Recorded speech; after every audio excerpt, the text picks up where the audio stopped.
বিকেলবেলা হয়ে গেছে, কিন্তু কি খাবেন বুঝতে পারছেন না? তাহলে আজকের রেসিপি আপনাদের জন্য। বাই দ্য ওয়ে, আমি আপনাদের Trisha, welcome to my channel Trisha tasty ট্রিটে। আর আজকে আমি আপনাদের জন্য বানিয়ে দেখাবো সবার প্রিয় দই ফুচকা। তাহলে চলুন শুরু করা যাক। এই দই ফুচকা বানানোর জন্য প্রথমেই একটা প্লেটের মধ্যে আমি কয়েকটা ফুচকা এইভাবে ভেঙে নিচ্ছি। এবার ফুচকাগুলোকে আমি সাজিয়ে নেব। আমি টোটাল এখানে 6টা ফুচকা নিয়েছি। এবার এর মধ্যে আমি আলু মাখা দিয়ে দিচ্ছি। এগুলো কিন্তু ফুচকার আলু মাখা। এবার এর মধ্যে আমি দেব কুচি করা কয়েকটা পেঁয়াজ, দিচ্ছি কুচিয়ে নেওয়া কিছুটা টমেটোও আমি এর মধ্যে দিয়ে দেবো। এর পরিমাণটা কিন্তু আপনাদের উপর নির্ভর করছে, আপনারা চাইলে বেশিও দিতে পারেন আবার কমও দিতে পারেন। এবার এর মধ্যে দেবো শসার কুচি, দিয়ে দেবো কিছুটা লঙ্কা কুচি।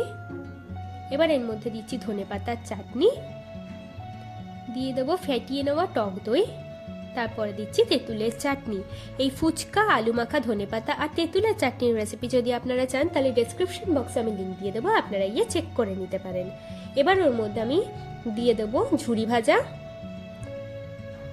দিচ্ছি কয়েকটা বেদানা যাতে এটা দেখতে সুন্দর লাগে তার জন্য, আর দিয়ে দেবো অল্প একটু ধনেপাতা।